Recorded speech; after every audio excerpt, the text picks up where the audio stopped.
Vous faites très bien de nous rejoindre sur Afro Info 243. Dans cette production, nous vous parlons spécialement du football. L'année 2023 a été marquée par les débuts en match officiel du sélectionneur national de la RDC, Sébastien Desabre. Il est parvenu à qualifier les Léopards à la phase finale de la Coupe d'Afrique des Nations 2023 et les Fauves congolais ont terminé par une victoire et une défaite en match des éliminatoires de la Coupe du Monde de la FIFA 2026. Alors, quels sont les leçons à retenir pour bien aborder la phase finale de la CAN prévue en janvier 2024? Restez avec nous, on en parle dans cette production.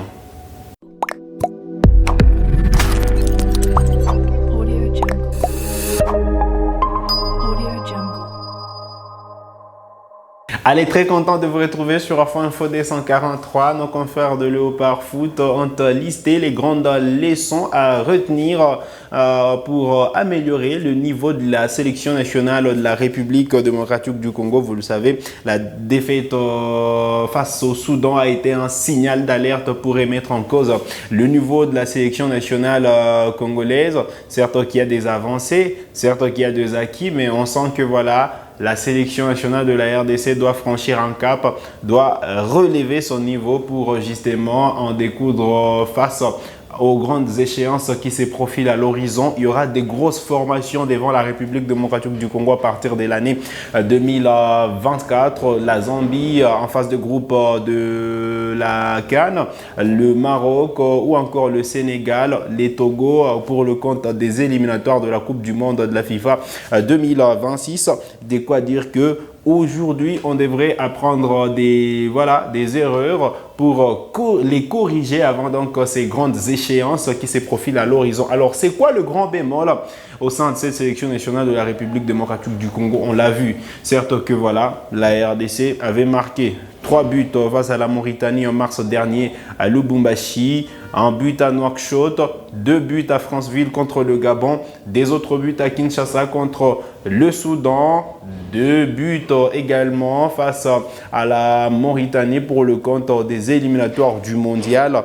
Mais on doit dire que l'animation offensive de la RDC peine à convaincre. C'est les grands bémols de cette sélection nationale de la République démocratique du Congo parce qu'on sent justement ces manques d'automatisme, on voit justement des combinaisons ratées ou encore des appels dans les vides.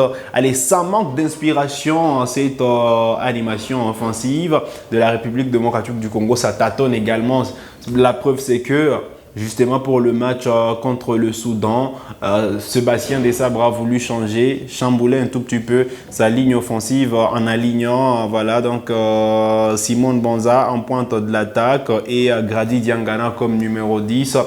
Pourtant, ce n'est pas sa position de prédilection. De quoi dire que voilà, Sébastien Desabre, lui également, le sait, l'animation offensive de la République démocratique du Congo peine à convaincre. Voilà. Est-ce qu'on doit dire que c'est suite au système des jeux que met en place Sébastien Desabre, le 4-3-3 de Sébastien Desabre? Est-ce que c'est là le problème? Faut-il basculer en 4-4-2, utiliser deux attaquants de pointe ou du moins utiliser 3 défenseurs et bomber justement devant? Alors, ce sont des interrogations qu'on se pose, mais voilà, on sait que le staff technique a déjà déniché toutes ces failles et face à ces grandes échéances qui se profilent à l'horizon, il faudrait que la sélection nationale de la RDC soit prête à en découdre, soit prête justement à bien négocier tout ce match. Alors,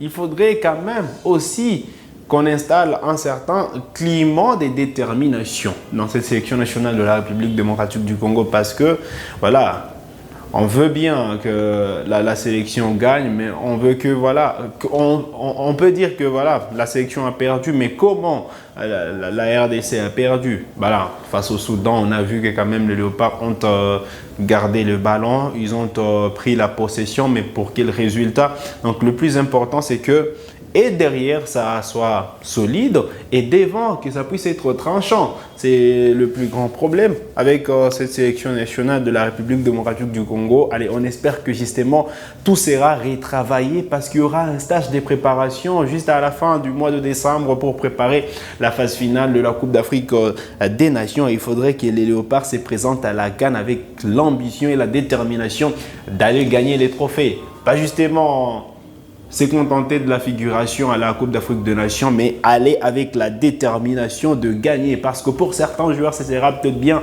leur dernière CAN. Là, je parle de Bakambu, qui a déjà dépassé la trentaine. On a des joueurs qui sont proches de la trentaine, Fiston Kalala Mayele, Chancel Mbemba. Voilà, certains joueurs qui peuvent disputer leur dernière Coupe d'Afrique des Nations et donc ils ont l'obligation justement de tout donner à cette phase finale de la CAN.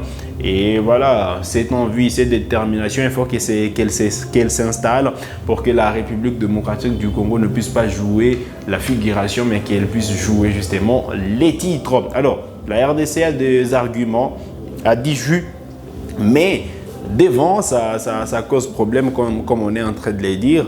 Et donc, si on n'a pas encore travaillé ces problèmes-là, alors c'est compliqué parce que voilà, il y aura quand même des déplacements difficiles.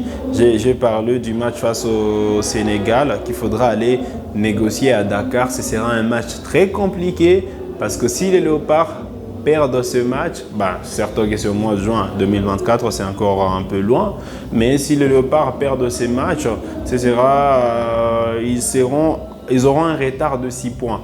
Alors que voilà, pour ces éliminatoires du mondial, il faut terminer premier pour passer directement à la phase finale qui aura lieu, on les rappelle, aux États-Unis, au Canada ainsi qu'au Mexique. Et donc, pour le mois de juin 2024, face au Sénégal, il faudrait que tout soit déjà retravaillé. Il faudrait qu'on ait une équipe compacte. On a un groupe qui vit bien. Le plus important, c'est pas ça. Le plus important, c'est avoir une équipe qui marque.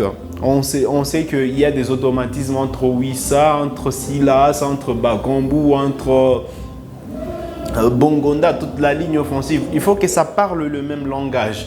Il faut que voilà, les centres soient dirigés dans de bonnes directions. Il ne faudrait pas que ce soit des centres imprécis. Il faudrait que voilà, les joueurs ne puissent pas faire des appels dans le vide.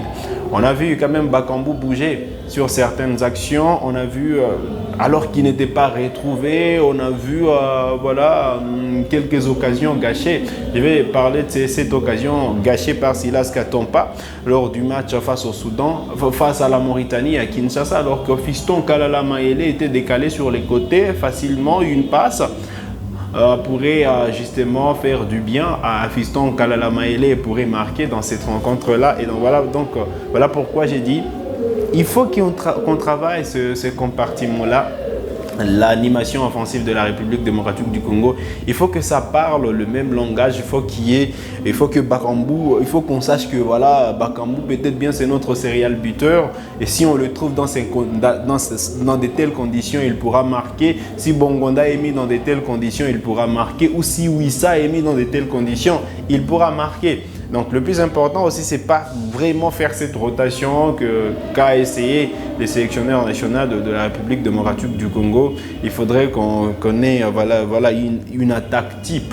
On s'est dit, si la RDC doit commencer avec 3 joueurs devant, ce soit Wissa, Bakambu, Bongonda, ce soit Silas, Bakambu, Wissa.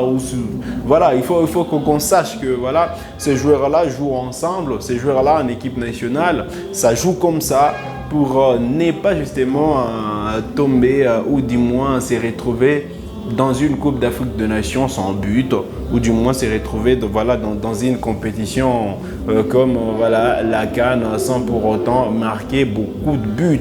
Parce qu'il faudra quand même gagner. Il faudra gagner pour passer déjà une première victoire le 17 janvier contre la Zambie pourra permettre à ce que la RDC postule déjà à la qualification en 8e parce que c'est possible de se qualifier avec 3 points au vu de la configuration de la compétition, parce qu'il y aura de meilleurs troisièmes qui pourront passer les huitièmes. Et donc, il faudrait marquer, gagner et face à des adversaires aussi coriaces que le Maroc, la Zambie et bien d'autres sélections que la RDC pourrait croiser tout au long de la compétition, il faudrait être prêt. Et le bémol reste l'animation offensive de la sélection nationale de la RDC. On espère que tout sera retravaillé et que les fauves congolais pourront démontrer un très bon visage lors de la phase finale de la CAN prévue en janvier 2024 du côté de la Côte d'Ivoire. Alors, vous avez également des inquiétudes à souligner. Laissez-les nous en commentaire et on se fera le plaisir de les lire ou peut-être bien de les vulgariser. Donc, on attend toutes vos réactions en commentaire. Qu'est-ce que vous pensez de la sélection nationale de la RDC? Quels sont les couacs que vous avez soulignés? On se fera donc le plaisir de les lire sans embâche. Alors, vous êtes nouveau à la chaîne, cliquez sur s'abonner, activez la cloche des notifications pour ne manquer aucune de nos prochaines publications. Likez cette vidéo si elle vous a plu et merci de nous avoir suivis.